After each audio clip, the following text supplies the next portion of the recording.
So hello friends, welcome to the digital ocean. और आज की वीडियो यहाँ पे मैं बात करने वाला इस बिल्ड के बारे में, जो कि यहाँ पे इंटेल का सबसे हाई एंड प्रोसेसर अभी आपका इंटेल i9 12900K। और इस बिल्ड के अंदर जो हमने मदरबोर्ड यूज किया उसके बारे में बात करेंगे, कौन सा रैम लगाया हमने, सभी चीजों के बारे में बात करें। उससे पहले देखते हैं पीसी का लुक।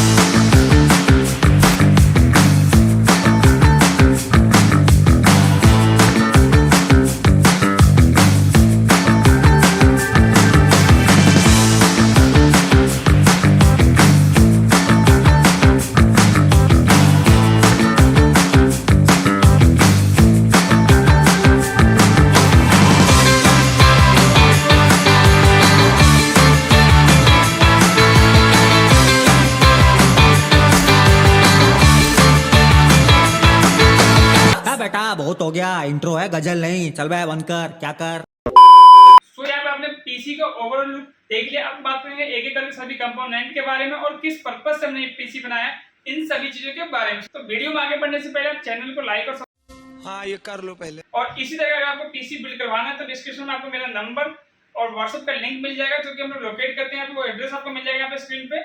सो आप यहाँ पे विजिट कर सकते हैं। अदरवाइज आप डायरेक्टली मेरे व्हाट्सएप के थ्रू मेरे ऑर्डर प्लेस कर सकते हो, वेबसाइट के थ्रू ऑर्डर प्लेस कर सकते हो।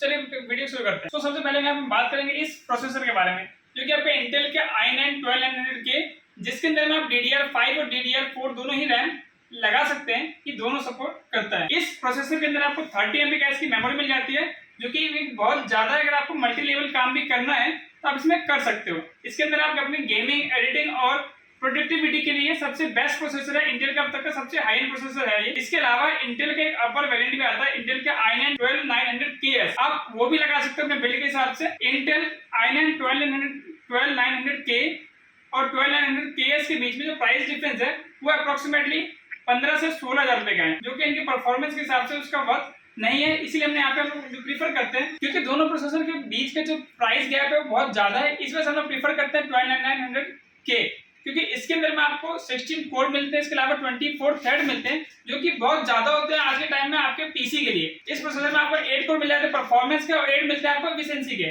तो दोनों ही यहाँ पे बहुत ज्यादा है। अगर आपको यूज करना प्रोडक्टिविटी के लिए आप इसका यूज कर सकते हो, अपने म्यूजिक स्टूडियो के लिए यूज कर सकते हो।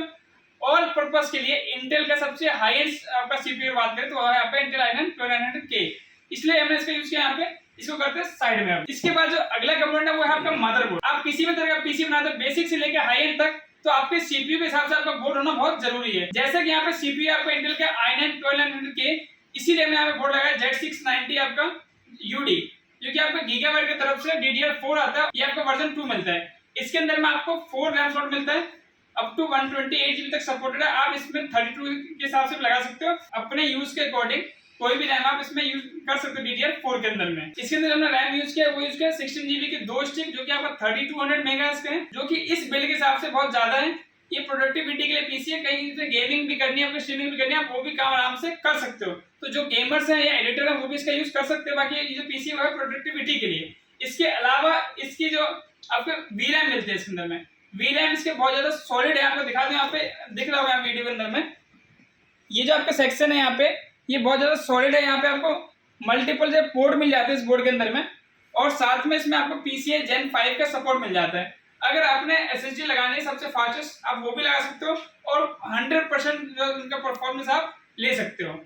इसके अलावा इस बोर्ड के अंदर बहुत सारी खासियतें हैं, और इस बोर्ड के अंदर में आपको NVMe के मल्टीपल पोर्ट मिल जाते हैं। सो अगर आपने अभी 1 या 2 यूज करना आप कर सकते हो। बाकी इन फ्यूचर जिनका यूज है बहुत ज्यादा स्टोरेज का, तो वो भी इसका यूज आराम से कर सकते हैं। ओवरऑल अगर इस बोर्ड के बारे में आपको और भी जानना है तो नीचे मैं लिंक डाल दूंगा डिस्क्रिप्शन में, आप वहां से जाके चेकआउट कर सकते हो।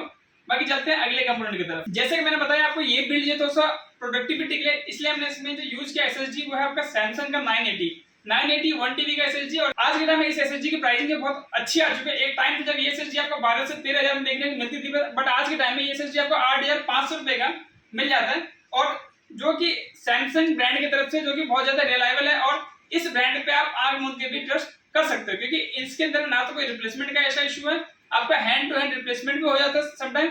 और अगर कभी कभी अगर आपको ऐसा इशू लगता है तो डायरेक्टली इनके टोल फ्री नंबर पर आप कॉल करके इसका रिप्लेसमेंट भी करवा सकते हैं। ओवरऑल अगर इसके बारे में आपको और ज्यादा जानना है तो मैं नीचे डिस्क्रिप्शन में लिंक डाल दूंगा, वहां से जाके चेकआउट कर सकते हो। जो अगला कंपोनेंट है वो है आपका रैम। रैम भी बहुत ज्यादा मैटर करता है आपके पीसी के लिए। आप कौन सा सीपीयू लगा रहे हैं उसके हिसाब से आपका बोर्ड लगता है और बोर्ड के हिसाब से इसमें आपको रैम लगाना पड़ता है। अगर मैं बात करूं इस रैम की, ये रैम है आपका T-Force की तरफ से। आपको पता है T-Force जो ब्रांड है ये टैग कंपनी की तरफ से आता है और इसके अंदर में आपको परफॉर्मेंस बहुत अच्छी मिलती है, वारंटी मिलती है आपको पूरे 10 साल की। ये जो है मेगा इसके अंदर में आते हैं, ये 3200 में 36 GB आता है, 8GB नॉन 8GB सभी तरह के इसमें आपको मिल जाते हैं।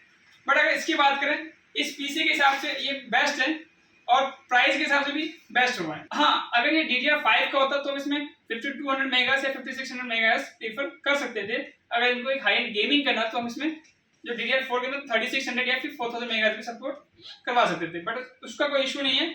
ये रैम इसके लिए मोर देन इनफ है। जो अगला कंपोनेंट है वो है बहुत ही इंपॉर्टेंट, वो है आपका ग्राफिक कार्ड। जैसे कि आपको पता होगा अभी मार्केट के अंदर सबसे ज्यादा जो ट्रेंड है चलता है ग्राफिक कार्ड, क्योंकि ग्राफिक कार्ड के प्राइसिंग जो है डेली बेसिस पे अभी डाउन डाउन डाउन और डाउन जा रहे हैं। मे भी हो सकता है कि प्राइस अभी और भी नीचे जा सकते हैं, क्योंकि गीगाबाइट का आपका अभी किल द बिल ऑफर आ गया है, जो कि आपका 1 सितंबर से लेकर 5 सितंबर के बीच में आपका ऑफर यहाँ पे आप अवेल कर सकते हो। उसमें आपको ग्राफिक कार्ड की प्राइसिंग ऑलमोस्ट MSRP पे देखने को मिल जाएगी। सो अगर बात में आप इस बिल्ड करें, इसमें हमने यूज किया गैलेक्स का 3060 Ti। ब्रांड वारंटी 3 साल मिलती है आपको, परफॉर्मेंस में कहीं से कोई दिक्कत नहीं है और आफ्टर सेल सपोर्ट भी इनका बहुत ही जबरदस्त है। इसके अंदर में बहुत ही अच्छा आपको कूड़ा कोड देखने को मिलता है, जो कि आप एडिटिंग और गेमिंग पर्पस के लिए आप इसका यूज कर सकते हो। अगर आपको लाइक रेंडरिंग भी करनी हो, अगर आपको लग रहा है कि लंबी लंबी वीडियो रेंडर करनी हो, उसमें भी आप इसका यूज कर सकते हो। तो 8GB ग्राफिक कार्ड, ज्यादा जानकारी के लिए डिस्क्रिप्शन में लिंक आपको मिल जाएगा, वहां से जाकर आप देख सकते हो। और चलते हैं अगले कंपोनेंट की तरफ। सिल्वर का भी आपको 80+ गोल्ड मिल जाता है, 750 वॉट आपका ये बहुत ही अच्छा है। ये नॉन मॉड्यूलर होता है सप्लाई, बट इसके अंदर में आपको लाइक जो मॉड्यूलर सप्लाई में अभी इशू आ रहे हैं कि जो इनको पोर्ट जल जाते हैं, वो इशू आपने इसके अंदर देखने को नहीं मिला है, क्योंकि एक अच्छा ब्रांड है ये आपका सिल्वर का। इसके साथ में आपको 80+ गोल्ड 8x पावर सप्लाई है ये, तो इसका आप आराम से यूज कर सकते हो अपने पीसी के लिए। हाई एंड आप बिल्ड करने में आप इसका यूज कर सकते हो, क्योंकि अब तक इसका सिर्फ आपने माइनिंग में देखा होगा यूज करते हुए, बट आज के टाइम में आप इसका यूज कर सकते हो, क्योंकि ये जो बिल्ड एक्चुअली 3060 के ऊपर में और i9 1200 की है, तो 750 मोर देन इनफ है हमारे हिसाब से। और अगर आप चाहो तो आप अपने बिल्ड के अकॉर्डिंग उसको आप अपग्रेड भी कर सकते हो। इसके अलावा इस बिल्ड में यहाँ पे यूज किया वो कूलर यूज किया व्हाइट कलर। बहुत से लोग बोलेंगे भैया आपने इसमें व्हाइट क्यों यूज किया, क्योंकि जो कस्टमर की ये स्पेसिफिक डिमांड थी कि मेरे को जो कूलर है वो ब्लैक के अंदर में ब्लैक एंड व्हाइट के थीम के साथ चाहिए, तो यहाँ पे ये यूज किया। ये आपका ARGB होता है और इसके अंदर में आपको जो प्राइसिंग है वो अप्रोक्सीमेट 5500 के आसपास मिल जाती है। तो अच्छा कूलर है ARGB के अंदर में, इस प्राइस रेंज के अंदर में बेहतरीन कूलर आपको ये मिल जाता है। 240 mm का है और 12900 के है। प्रोडक्टिविटी के हिसाब से इसमें इनका काम आराम से हो जाएगा। तो बाकी इसके बारे में अगर आपको और भी जानना है तो आपको डिस्क्रिप्शन नीचे लिंक मिल जाएगा। इसके अलावा कुछ और भी अगर पूछना तो आप नीचे मेरे से कमेंट बॉक्स में आके वहां से क्वेश्चन आप मेरे से कर सकते हो। ये जो आपका केस है ये आपका गेम गैस की तरफ से टेलोस E2 केबल होने वाला है। इसके अंदर में आपको 3 फैन आगे मिलते हैं ARGB के, इसके प्लस इसके अंदर आपको मिल जाता है एक फैन पीछे मिल जाता है जो कि आपका नॉन RGB होता है। बट इन 4 फैन के साथ में इस कैबिनेट की जो प्राइसिंग है वो अप्रोक्सीमेट आपका 4000 के आसपास के आपको देखने को मिल जाती है, जो कि एक अच्छी प्राइसिंग है। इस प्राइस रेंज के अंदर में आपको और भी कोई इस ग्लास शेप के अंदर में प्रॉपर आपको यहाँ पे एयर फ्लो मिलता है। तो i9 1200K है, इसमें कहीं से कोई एयर फ्लो का कोई इशू नहीं है। ये 240 mm का लिक्विड कूलर यहाँ पे सपोर्ट करता है और ब्लैक कलर के अंदर में बहुत ही जबरदस्त लुक आता है इसके अंदर में। तो यहाँ पे डीडी वाला सारी बातें होगी। अगर आपको भी इसी तरह बिल्ड करवाना हो, आप दिल्ली एनसीआर में रहते हो या फिर दिल्ली एनसीआर से आप बाहर भी रहते हो, कहीं भी रहते हो ऑल ओवर इंडिया, तो आप मेरे से नीचे डिस्क्रिप्शन में आपको लिंक मिल जाएगा व्हाट्सएप पे, वहां पे आप मेरे को अपनी प्राइसिंग के लिए कोटेशन भेज सकते हो, आपको प्राइसिंग मिल जाएगी। इसके अलावा प्रोडक्ट के अंदर आप बेफिक्र रहिए, क्योंकि हमारे यहाँ से आपको पूरे पीसी पे 3 साल की वारंटी मिलती है, तो कहीं से कोई दिक्कत आने वाली नहीं है वहाँ पे। तो मिलते हैं हम लोग नेक्स्ट वीडियो में। बाकी डिस्क्रिप्शन में आपको यहाँ पे एड्रेस मिल जाएगा, मेरा व्हाट्सएप नंबर मिल जाएगा। किसी को अगर कोई कुछ पूछना है तो आप मेरे से कमेंट बॉक्स में आके सारी चीजें पूछ सकते हो।